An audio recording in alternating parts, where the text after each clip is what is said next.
That's AMP2.TV. Are you losing sleep at night due to your debt situation? Call attorney Joseph Bryan today to sit down for a free consultation to discuss your rights. The People's Advocate is the trade name of the Bryan Law Group.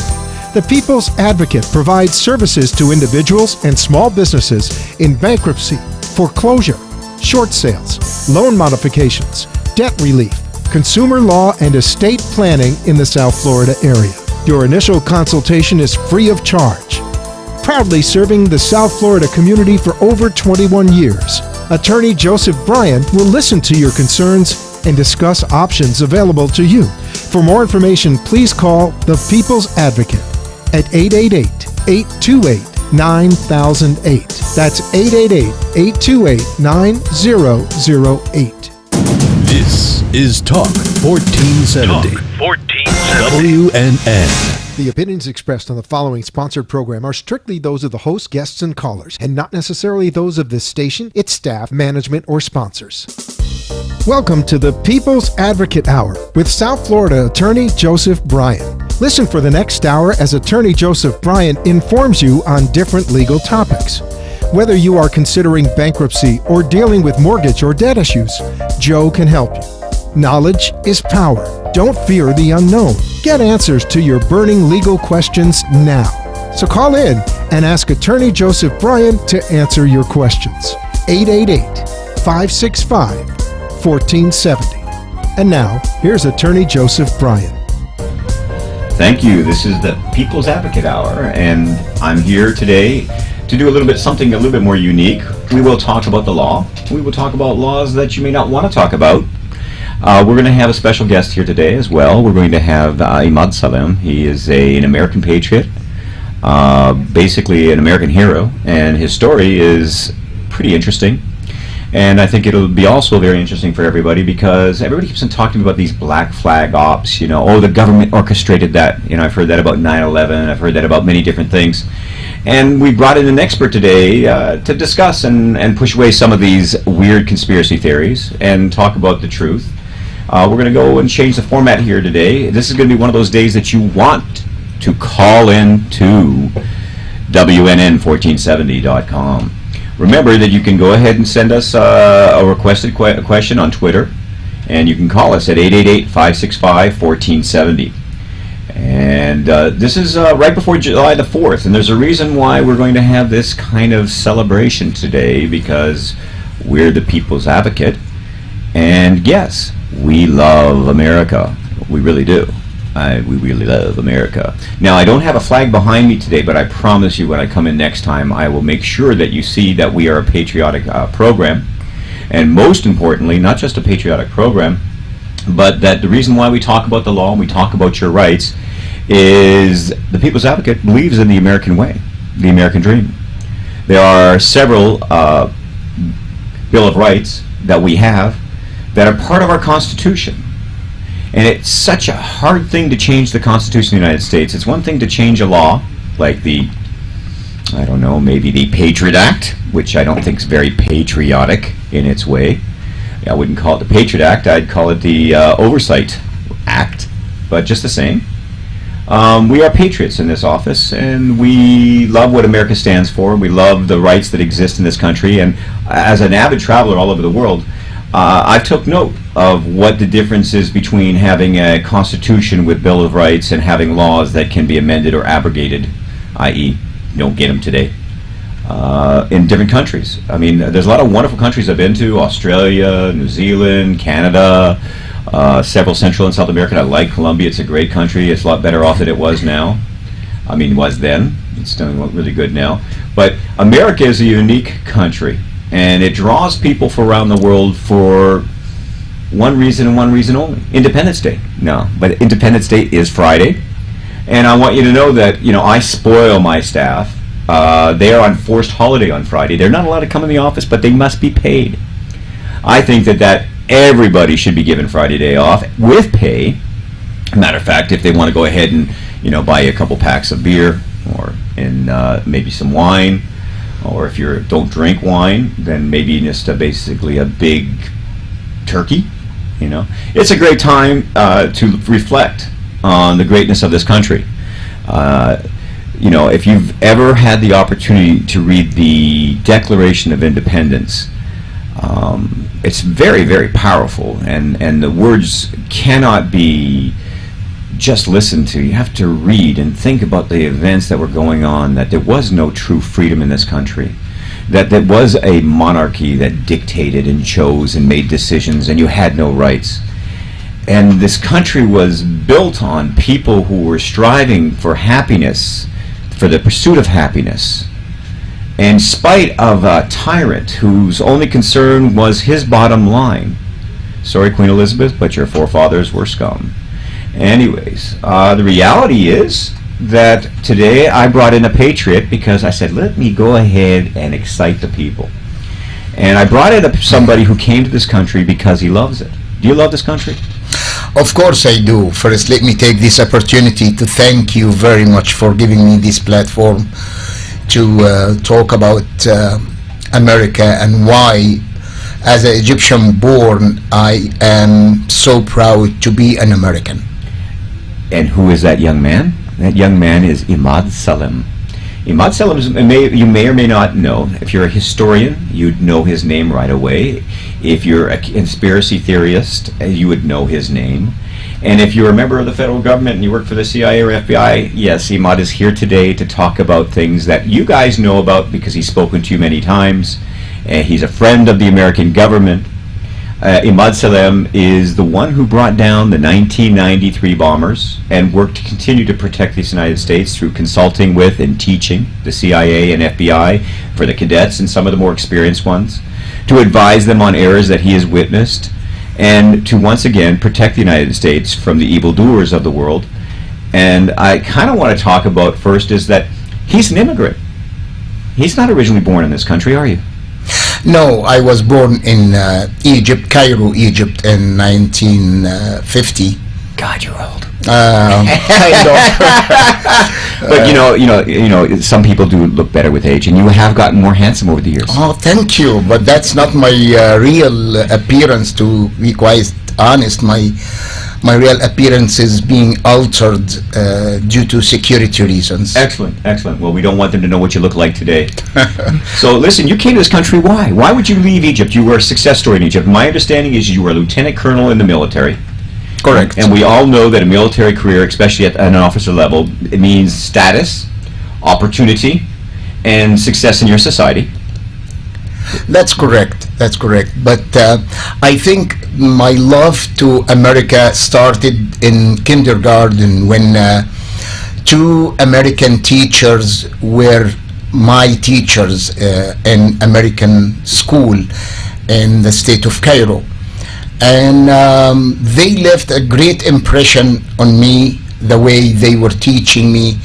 What was that? What was it? What was the freedom that they seemed to give? Was it the freedom in the way they taught you? What was the issue? They allowed us to express ourselves, and I didn't understand it at the time. All I know that these two teachers, Miss Anga and Miss Matilda, which I mentioned them in my book, they left a great impression. And it happened that on the top of the blackboard was the American flag, and that got attached to my mind. I grew up, I joined the army as an engineer. Yeah, but before that you were like a judokan. You were like big time into judo? I'm a black belt in martial arts, second degree. Wow. And I have been national champion in Cairo.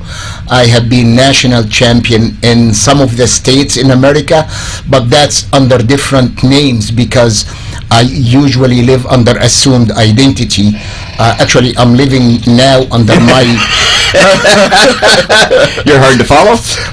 My 15th identity today, that's what I am living under. May you have many more. I hope not. Once the dangers get close, we have to shut down the name, the social, and again, the American beautiful government give me a new name, new identity, and I start from the scratch. Well, you're a national treasure. I know you don't believe me, but you are. Raquel, he's a national treasure. Is he? He is. Quite candidly, the United States, under certain departments, felt it was incumbent upon the United States to bring a man who's called Abdel Rahman. Now, he may not mean much to you because you're so young, but Abdel Rahman was the sheikh and basically the spiritual leader of today's Al-Qaeda. He had done a lot of things that one would call to be evil doing. Right. I call it evil doing. It covers a big cover for me. And Abdel Rahman was brought to the United States at the behest of the United States government in order to protect him. And while he was here, he decided to be a naughty man. We have many people out there that are religious leaders, religious teachers. Right. We've had them in the medieval century with some of our popes.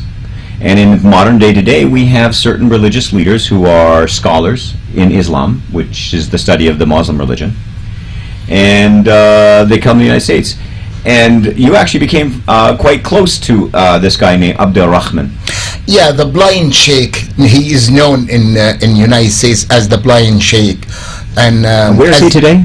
He is in Colorado prison, federal prison, but for some reason the administration took him out of prison, put him in a medical facility.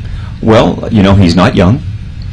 No, he's 74 now. So that's not shocking. Yeah, and he's diabetic and have high blood pressure. So he You know a lot about this guy, don't you? Well, I was his bodyguard. Actually, as a matter of fact, I was a terrorist one day. Well, you were an undercover agent. Undercover, thankfully. I don't want these people thinking I'm bringing a terrorist to my show, because that would never happen, because I don't believe in evildoers. I think that they should be kept far away in a place called Guantanamo. I think it's a great facility. Well, I think whoever should be concerned about me is the evildoers, Yes. or the fanatics, or Al-Qaeda, or... Yeah, but listen, this Abdel Rahman, wasn't he somewhere involved in killing Sadat, the assassination of Sadat? Yeah, he is the one who gave the order, which it's an Islamic way called fatwa. Word fatwa means it's Islamic order. So it doesn't mean like fat wife, short for fat wife? No, not fat wife. It's Okay. called fatwa. Because you call your wife fat, you're going to be in a lot of trouble too. What do you think, Raquel? Can you get away with calling her fatwa? I don't know about that. Especially if she knows what you're saying, yeah. So he gave a fatwa on President Sadat simply because he signed Camp David agreement with President Jimmy Carter for the peace agreement with Israel. Now, you were like at least on face recognition level with Sadat back then. He would actually know you, right?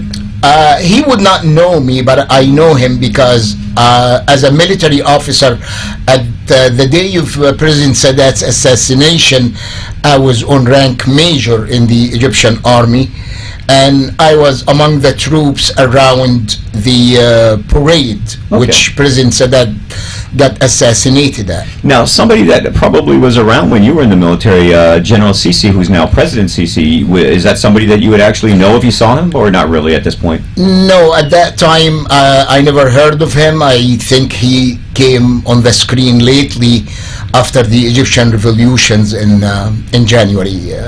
Now, because you're an Egyptian officer, you know that a majority of the Egyptian economy is based upon the military's economy, in the sense that the military supports a lot of small businesses.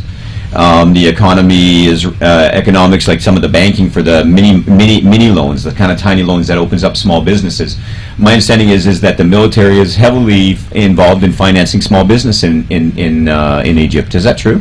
Financing and manufacturing, yes. The military have a lot of manufacturers, factories in Egypt. A lot of Egyptian people work in as a civilian people in military factories. So if you try to close down the military, you're trying to close down the Egyptian economy? No, not really, because 80% of the Egyptian economy built on tourism. Okay. And speaking of tourism, this guy, Abdel Rahman, the blind sheikh, was he somewhere responsible for those killing of those many German tourists in Luxor?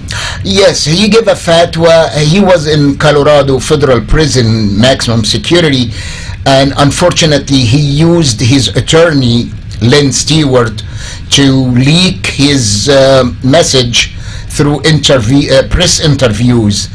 and his followers in Egypt picked up on that, and the message was hit the tourism.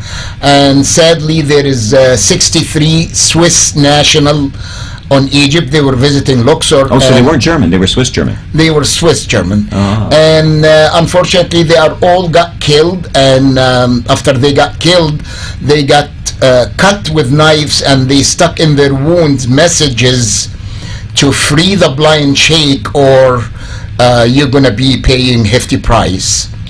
So you found out a lot of these things from just being around? How do you know these things? No, I mean, I went undercover 1990 after the FBI noticed the assassination of a Jewish rabbi. Oh, Rabbi Kahana. Rabbi Meir Kahana, exactly.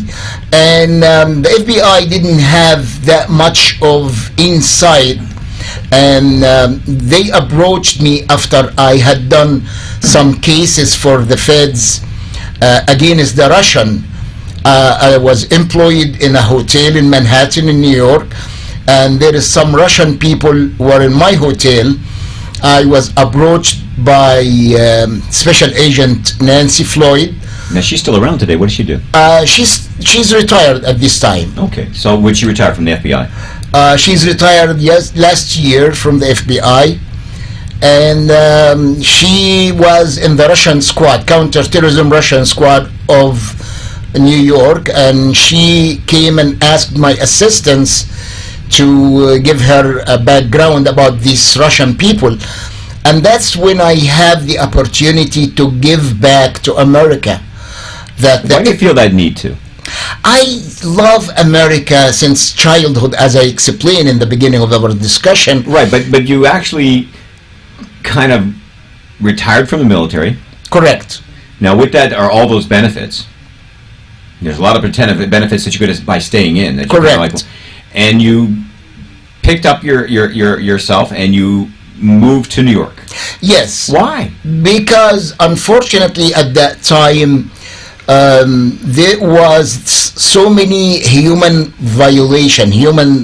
rights violation. That's right. I remember you mentioning that. And I mentioned that even in my book. You actually participated or witnessed Yes, torture. I did witness some torture, and it's just not Excuse my pure interest, but I mean, what kind of torture? I mean, just somebody slapping across the face? No, the scene I saw at that time, which it shattered my box, actually, the Egyptian or the Middle Eastern box, if you say so. It was a university professor, and for whatever reason they arrested him, and I went down to the basement with one of the Egyptian feds at that time, and the guy, when they opened a metal door, it was very dark, very smelly, but once the light turns on, I see a guy hanging upside down, and his leg hooked to the ceiling, and he was whipped really badly, and I was just shocked. Now, I know that this is a strong effect upon you. Oh, big time, because... But you were Lieutenant Colonel. You were in the Ranger. I mean, what were you? Were the Rangers? I mean, you were a special ops guy. You were a conditioned, strong fighting soldier, weren't you? Correct. I fight for my country, but this don't. got wrong, huh? It's wrong to torture my civilian people. Everybody, and this is what I love about America. Everybody gotta have the due process. Like, I couldn't have done a subpoena, a writ of certiorari, and have him brought before a judge. That's correct. This is the American way. No, and can anybody go in there and protect him without money and power? No, unfortunately, at that time in Egypt. So at that time there was no individual rights, and I guess you saw this, and this affected you strongly. It just shattered my heart. It shattered my human personality, and I thought, if I am a major at that time and carrying a rank on my shoulder, and I am in power. I don't know, tomorrow when I'm retired, is it possible for me to be hanging upside down that way, or my kids, or my wife? So that's the time when I decided to retire and wrap my things and take my kids and immigrate to United States. But before that, you were a go-getter in Egypt. Yes, I was Weren't you even actually assigned to do something for the United States back then? Yes, I did. I had done things for the Egyptian military for some other reasons, and I was proud to do what I do. Because you use your skills.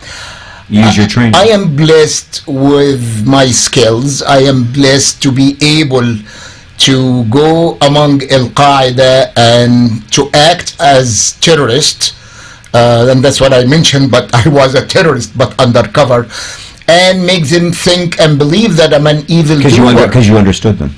I did dissect their personality. I did lived with them. I lived with them in the basement of the mosques. I plotted bombings with them. But all of that was under the eye of the FBI in New York. These guys are fanatics, but they're not necessarily crazy. No, they are not crazy. Unfortunately, some of our media outlets try to describe them as stupid or as having Down syndrome. They are very smart, intelligent, but they are being misled and manipulated and brainwashed. And they're angry. They are very angry, because if you have a toolbox of words, like the blind sheikh, one day we went to Detroit for fundraising, and he stood in the mosque and said, "How dare you, US dollar worshipper, leave your mothers and sisters in Iraq and Afghanistan to be raped by the blue-eyed soldiers and get pregnated by them." He just was wanting to get people pissed off. We have like 300-400 people in the mosque, and another 304 people outside of the mosque attending his speech. They were so angry against America, they want to kill any American they see, because the vision he succeeded to plant it in their mind, that their mothers and sisters being raped by American soldiers. So they were pissed off. And they gave money. They gave $8,000 in 1 hour. I counted by myself because I was acting. You know, Bill Clinton gets as much as $200,000 for an hour. Well, Bill Clinton acted as a leader of the free world, so I don't think he should be ashamed of what he get for whatever. You think he deserves it, don't you? Pardon me? You think he deserves it? I think he deserves it, yes. Because it's the American way to make money. There's nothing wrong with that. And I never forget President Clinton, how did he stood against the Serbian for the Muslim people in Serbia when they're being attacked, and send American money, American troops, American military, and bomb the Serbians to protect Muslim people. Shows that he's got an even hand. He got an even hand, and America most of the time try to be the leader of the free world. And here I am, I'm a Muslim, I live in the United States of America, I practice my religion without anybody criticizing me. I was working with the FBI, nobody ever blamed me for praying as a Muslim person. Right. Freedom of religion, freedom of speech, you don't have that so I know better. I know better how beautiful. Isn't the First and Second Amendment some of the greatest things this country brings to us? It's beautiful. It's great. It makes you become alive as a human being. I am being treated in America as a human being. I am not being looked down as a Middle Eastern descent or as a Muslim. The only time we look down at you is because we're taller. Listen, if you want to call in and ask some questions of Imad Salem, Call in at 888-565-1470. This is the People's Advocate Hour, and quite candidly, we generally talk about the law, and if you have questions about legal issues that are concerning you, whether it comes to some tax issues, some creditor issues that you're concerned about creditors bothering you, or you're concerned about somebody taking your money, if you're looking for options in the future, give us a call. And if you're looking for a free consultation, that's what the People's Advocate does. We give free consultations. We discuss with you your legal issues. We talk about strategies and options available to you, and we try to make it so that you feel confident. Matter of fact, you've actually been a client of mine, haven't you? Yes, I was. Am I a terrible attorney? Come on, tell the truth. Come on, you're online. You gotta tell the No, truth. you are sharp like a razor, and that's why I chose you to represent me. Well, thank you so much. It's very kind of you. Once again, Imad Salem will put you straight for those that thought that 1993 was a Black Flags Op, and all your friends out there that are saying that 9/11 was. Well, Imad will set you straight, and you may not like the answers, but the truth is there. We're also going to go ahead in a few moments after we go on to a break, is we are going to go ahead and discuss some of the more up-to-date things that are going on, like Benghazi. And we're probably going to go ahead and talk about some of the other issues that are going on shortly after the break. Once again, this is the People's Advocate. Give us a call in at 888-565-1470. Let's have a conversation with Imad Salem.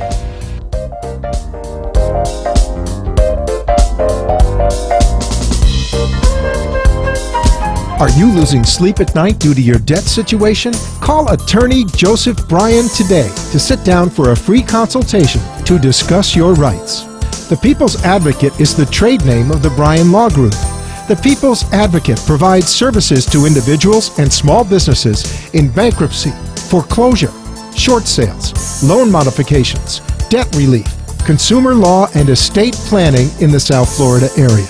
Your initial consultation is free of charge. Proudly serving the South Florida community for over 21 years, Attorney Joseph Bryan will listen to your concerns and discuss options available to you. For more information, please call the People's Advocate at 888-828-9008. That's 888-828-9008. You are listening to the People's Advocate Hour with South Florida attorney Joseph Bryan. He keeps you informed about your rights when it comes to bankruptcy or foreclosure and wants you to be part of his show. Call 888-565-1470 and help him help you get informed. Now, back to our show. All right, well, here we're back at the People's Advocate Hour, and actually one of the reasons why we're here today isn't just for my good looks. We're here for Raquel's good looks. We have another young lady here today. She's much better looking than the two of us put together. But Imad Salem wrote a book about his experience, going into detail. Actually, not as much detail as we wanted, because, like, for instance, there were so many questions we had. But basically, it's called Undercover. And there's a picture of Imad on the front and the Twin Towers before they were gone. And it's called by Imad Salem, The Untold Story of Al-Qaeda, the FBI, and the CIA in America. And one would say that Imad is an expert on Al-Qaeda because he was intimately involved in what would be considered the early years of the development of the modern Al-Qaeda of today. And Imad, would you say quite candidly that you know a lot about Al-Qaeda of today? Well, I was one of the first Al-Qaeda group who infiltrated New York City, and this group started by killing one of the Egyptian Muslim imams in El Farouk Mosque in Brooklyn, and then the second. When did that happen? That happened 1990. Okay. The blind sheikh. Why'd they kill him? They killed him because he gathered $1 million to assist the Mujahideen in Afghanistan. Which was when the United States was supporting them too. That's correct. The blind sheikh requested the money and he wanted to send it to Egypt to fight the Mubarak regime. Mustafa Shalabi was the name of the imam who got assassinated. Was he a moderate? Not really. He was not a fanatic, but he was supporting the Muslim cause against the Russian. supporting the Afghan. Well, actually, that would be the Soviets. Let's not call them the Russians, because that was the Soviet Union back then, right? That's correct. I know there's a bunch of youngsters in the audience who probably don't realize that Russia used to be called the Soviet Union. You know, what do you call it? The USSR. I mean, there's a good Beatles song called "Back in the USSR." If you don't know it, but anyways, USSR. Yeah, and then after that, he gave another order to assassinate Ariel Sharon in one of his visits to New York, and it didn't succeed. So his third fatwa was to assassinate Meir Kahane, and unfortunately succeeded to kill him. You know, the connection, there was actually a riot by Meir Kahane's followers in Jerusalem. Recently there was some, I believe it's Hamas fanaticals, a splinter group from Hamas, kidnapped 3 teenage boys and killed them. And they found the bodies 18 days later, and actually Meir Kahane's followers, an organization called Koach. And they basically, 150 of them demonstrated in the streets because they were very unhappy with the murder of the teenage boys. So, but I mean, it's just interesting that, you know, these strong feelings, they don't go away. No, they don't. I mean, I started to go undercover for the American government in 1990, and I'm talking about assassinating Meir Kahane, and here a week later, last week we discovered that Meir Kahane's legacy through his group still demonstration in Israel, because still the fanatics killing people or killing children actually. And it just has so much relevance that these evildoers. Let's talk about something that's very relevant. You know, everybody keeps on talking about this Benghazi stuff. Yes. And they say, oh, it's an old history. We've already disclosed it. It doesn't really matter. Has it really been disclosed? No, absolutely not. At the time of Benghazi was happening, I have very good ears and eyes on the Egyptian streets, and at that time the blind sheikh's son, his name is Dr. Abdullah, he is PhD in Islam as well, but he is so radical. They demonstrating in front of the American embassy in Tahrir Square. So I got my ears and eyes among these demonstrators to find out what is really going on, and the word started from Tahrir Square in front of the American embassy, where they did the demonstrations and went for the pro-democracy, pro-freedom. Correct. Okay. And they shredded the American flag and they jumped on the American embassy, and they got pushed back though. They got pushed back, but their word went to Benghazi to attack our facility up there. Is that why it was called the Abdul Rahman Brigade? Sheikh Omar Abdul Rahman Brigade. And that was the original people who are claiming responsibility for the attack on Benghazi. And they still exist. They are still working to kidnap Americans, to exchange them with the blind, releasing the blind sheikh. Well, you know, there's a good chance that that's going to happen soon anyways, because they've got him in a medical facility, and now I don't think General Sisi wants him back at this time. No, he has an execution order against him in Egypt, so if he's going to go to Egypt, he will face his... and if we release him, we're not going to send him to Sudan again. Well, Emirates giving, Qatar giving that they are willing to take him there, and actually his partner, blind sheikh's partner, Sheikh Qaradawi, lives in Qatar, and he is supporting Sheikh Omar's followers in Egypt, which in Egypt, which is the Muslim Brotherhood at the time when they took over the presidency. That's when President Morsi at that time came to the White House and requested the release of the blind sheikh from President Obama. But that's not today. That's not today. Why? Because the Muslim Brotherhood is no longer in power. Aren't they going to be executed, some 300-400 of them? There is a group of people, of them, they are standing trials, and since they got involved in killing some police officers and so on, they are getting some executed. Yeah, they will be hanged to death. But they got a trial. Unfortunately, Muslim Brotherhood or Al Qaeda or all of these fanatic groups, they don't give any other people trial. When the 6 people got killed in the World Trade Center 1993, They didn't get a trial before they get killed. They just got killed.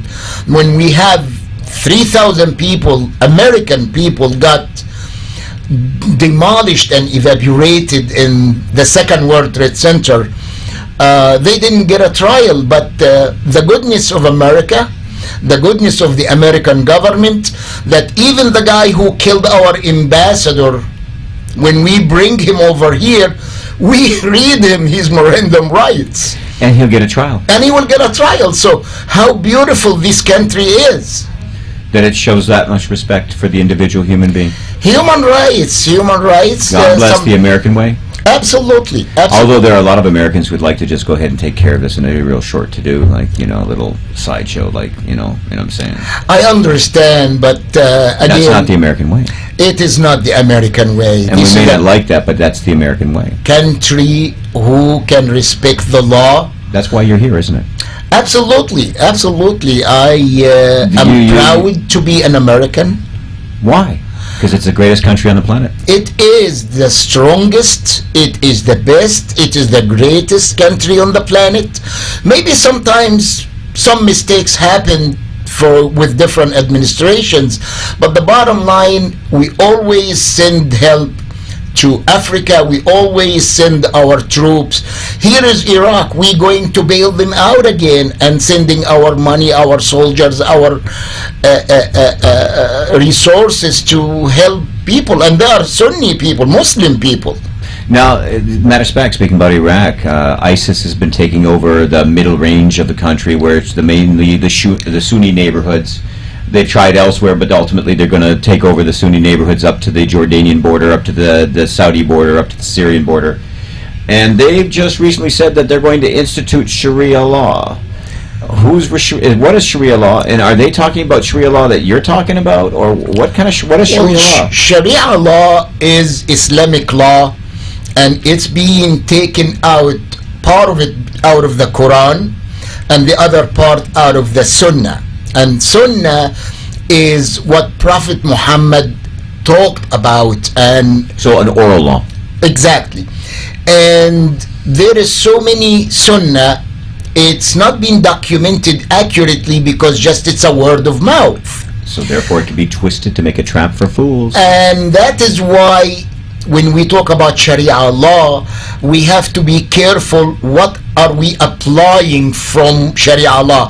Is it part of the Quran or it's part of the Sunnah? And if it's part of the Sunnah, is it really truthful, or it is something just being added as a man-made? So you think they're going to do what you would consider to be mid-range Sharia law, or they're going to do some sort of interesting manufacture? No, the ISIS people, unfortunately, I hear that there is so many people say, we have experts on terrorism, and they said, ISIS is different than Al-Qaeda.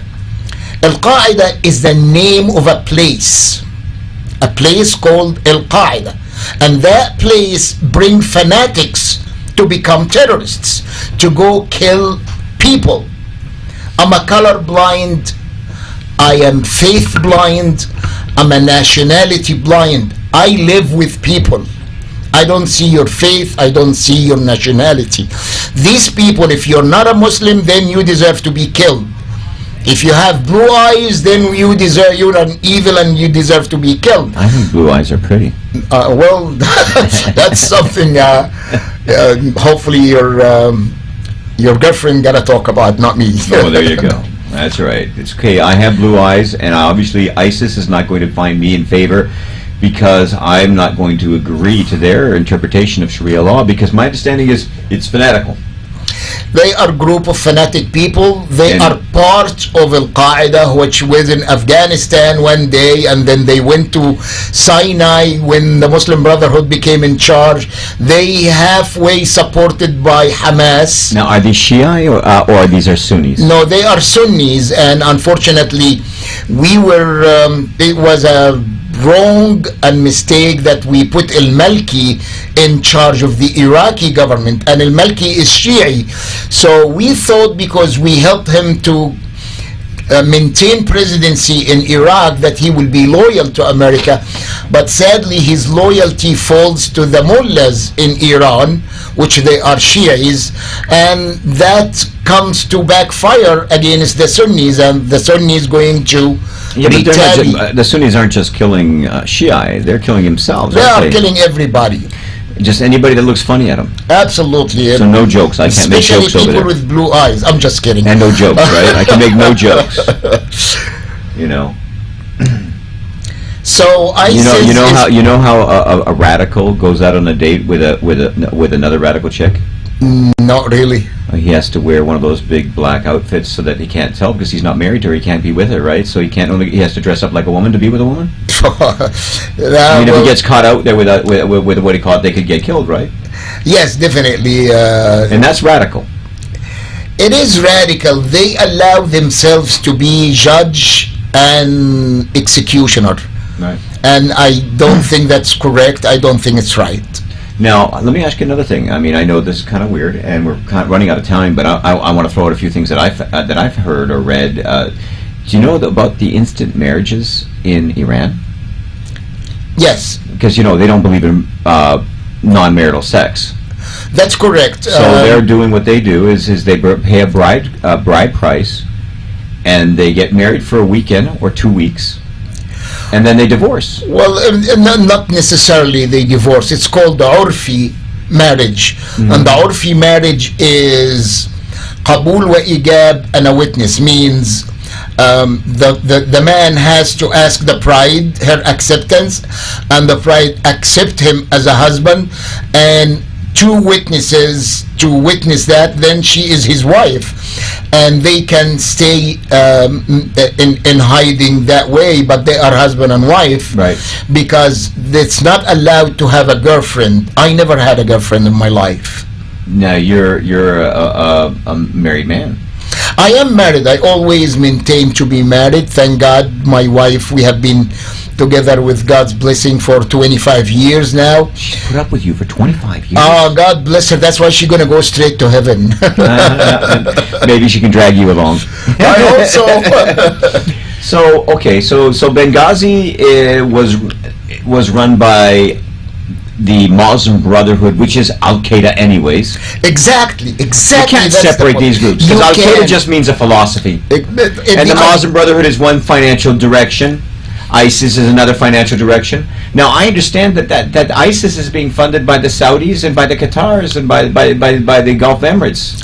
Well, they have been fighting by Qatar, yes, but now they raided banks, and they have American military heavy artillery, and they are killing whoever want to stand against him. But and they don't care whether they're Sunni, Shiite, Druze, Jew, Christian. Anybody will stand in their way. He will be beheaded or executed or killed. They are brutal, and that's why I call them evildoers. Now, it is true that Sharia law says that if I decided that I didn't want to be a Muslim anymore, and I decided to become a Jehovah Witness, I don't know why, but I might become a Jehovah Witness today. That could result in my execution. No, sir, that's a very incorrect statement. Thank you. Why? Because there is a verse in the Quran called El-Kafirun. The word kafir means infidel. And this is one of the rackets the fanatics use against the non-Muslims. They look at them and say, oh, you are an infidel, and then since you are an infidel, I should kill you. But that's not true, because the Quran said, if you even dealing with an infidel, do not hurt him. Leave him to believe what he believes, and you maintain your belief. And I mentioned that in my book, actually, which I just published, called Undercover. It's being... and your book, The Uncover, it can be picked up on Amazon.com, right? That's correct. And it gives you a good, strong understanding about the truth of what happened with Al-Qaeda, the FBI, and CIA in America. That is in the beginning of Al-Qaeda, when they were starting the first bloodshed on American soil. And I was blessed to be undercover among this group of people. and finally the federal government put them away, and they've been got life in prison, including the blind sheikh, which was the spiritual leader. Okay, and For the book, 07. once again, is called Undercover by Ahmad Salem, The Untold Story of Al-Qaeda, the FBI, and CIA in America. And if you want to have any questions of him today, because he knows whether it's a Black Flags op or whether it's real McCoy, what's going on in the world, he's an insider. You can give a call in here to 888-565-1470, or you can go to the website and send in some email questions if you have. Once again, we are here to answer your questions, and we'd love for you, if you want to read his story. It's a really motivating story. You know, we're proud of America. He's proud to be American. I'm proud to know you, by the way. Thank you. Thank you very much. I think you're an asset that this country didn't know it but couldn't do without. Thank you. And I think that you've been instrumental in helping our agents in both the FBI and CIA get a good insight into what's going on and be able to understand the difference between radical Islam and somebody who wants to be just a good Muslim. Correct. And the fact that they've stolen the word jihadist offends you. No, jihadist is not offensive. A jihadist. No, but I'm saying the fact that they've stolen that word and they're using it as if they're jihadist, and that's just the wrong word to describe these people. It is the wrong word, because jihad supposed to be, we are in the month of Ramadan at this time, Right. and jihad supposed to be to fight against your own demons, to adjust yourself to be a good human being, not to go kill others. And I think me living among these evildoers gives me the opportunity to dissect their way of thinking. And it varies. Some people think that way because they wanted power. Some people think that way because they wanted money. And some people being there just because they are being manipulated.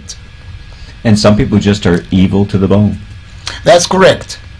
Would you say that that would be a good description for the blind sheikh? I think he is self-centered. He is Egotistical. he is very evil doer, and he's seeking two things: one, power; two, money, which leads to power. Right. And But he does take Islam as a cover-up for his. Islam as a cover Correct. for his ways. Correct. And I think you feel comfortable saying that about a lot of the organizations like the Muslim Brotherhood, what they did to Egypt. Do you feel that they did a good thing for Egypt? No, that is why the Egyptian people insist to take them off power and put them on trial. They are trying to at least learn human rights. Muslim Brotherhood did not. But it is our hope at some point in time that Sisi will open up the country and provide for more opportunities and more freedoms. Isn't that not correct? I believe he will. I have great faith in the man. I did know a lot about him from my ears and eyes in Egypt. Now, he's not like the military leader that took over Thailand. He's not written any poetry or written any songs for the people? No, he was a pure military officer, or he was in charge of the Egyptian military. Actually, he got his education here in America. But he's not known for his sense of humor. No, he's not. He's a very strict man. I don't picture we're going to see him singing anytime soon. Not very soon. No, I don't think so. But we have hopes that the economy for Egypt will be beginning to improve. Eventually, yes. He had a good plans, and he started to rectify the wrinkles with the American government. And it looks like he's being friends with Jordan. He sent over some special ops Yes. over to help them in case ISIS decides to come across the border. Absolutely. He's communicating with Jordan. He's communicating with Israel. He's a compassionate man, as men go. I mean, we're not I talking about think he's so. not a lily guy, but he's a compassionate person. You think it was very altruistic, his decision to take over the country, don't you think? He did not take over the country. He was elected by the Egyptian people, Well, he did overthrow the government first. as per the Egyptian people's request. Right. So that shows that he cares about his people, and Absolutely. he felt he was doing his duty. Absolutely. He wasn't bribed. No, he was not. I mean, don't understand me. I'm sure he's benefited financially, but I think we're looking at a guy who saw his country in pain. Actually, that's not true, because yesterday, the day before, he gave one of his presidential orders is to cut his salary 50% and contribute the other half for the Egyptian government. Shows you a man that's thinking about the future. Absolutely. Excellent. And we have a lot of people in this country who love this country, and they make decisions. Sometimes we agree with our president, sometimes we don't. And I have mixed feelings, but recently we gave up these 5 evildoers. I'm going to start off, they call themselves jihadists, and they also call themselves mujahideen, and they also call themselves, what do you call those guys that were... They are from Taliban. They are Taliban. And they're like the big, nasty Taliban, They right? are, unfortunately. But, Joe... What kind of people are these people? They are evildoers. I actually, on my website, if you get a chance to look at it, it's www.emad, E-M-A-D, Salem, S-A-L-E-M, one word, .org. It's on the screen, and it's once again Emad Salem at basically www.emadsalem emadsalem.org.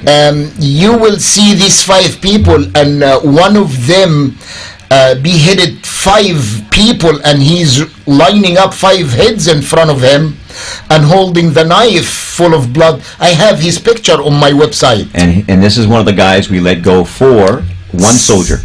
But this is the beauty of America on one way, but strategically, in my humble opinion... What do you mean in one way? What's so great about that? In one way, that America will not leave, no matter who you are, as long as you are an American, the entire country will stand on your back to bring you home. And they gave up a lot for this guy, didn't they? I mean, yeah, they unfortunately, we gave up evildoers who is now assisting into leading so many problems around the globe. And very soon, I mean, the head of ISIS was one of Guantanamo, and he was released a year ago. And what did he do? He went there and gathered a bunch of Sunni people, and now he's... The Israelis are learning it. They released 1,000 people, and they've already rearrested 41, 2 of them for murdering civilians. So, and of course, these 2 guys that killed the kids, they're just part of the evildoer group. Letting go the evildoers doesn't bring us anything, does it? No, it does not. And we're going to pay for these 5, aren't we? I think so, and unfortunately, they will do a lot of harm against America. And now, unless we drone them. Well, this goes back to our government, which is way above my head, but I think we should not release them. But I am so happy that we got our soldier, regardless what he did. He's standing trial as the American beautiful way. But we are exposing ourselves. Are we not?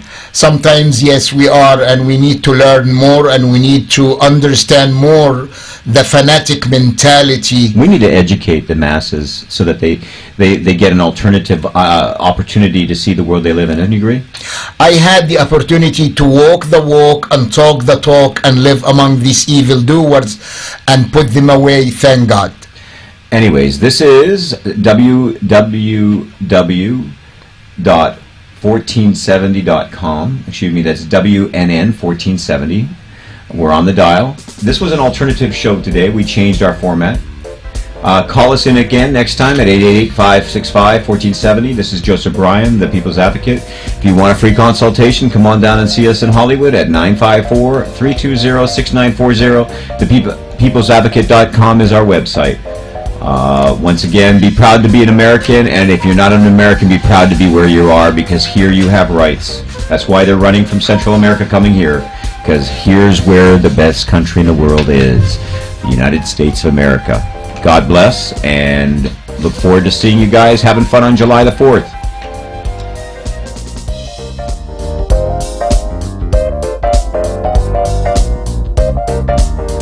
Are you losing sleep at night due to your debt situation? Call attorney Joseph Bryan today. You have been listening to the People's Advocate Hour with attorney Joseph Bryan. Join attorney Joseph Bryan next week on the People's Advocate, as you need to know your rights when it comes to bankruptcy or foreclosure. You can also contact our office at 954-889-7443 for a free consultation. The opinions expressed on the preceding sponsored program were strictly those of its hosts, guests, and callers, and not necessarily those of this station, its staff, management, or sponsors.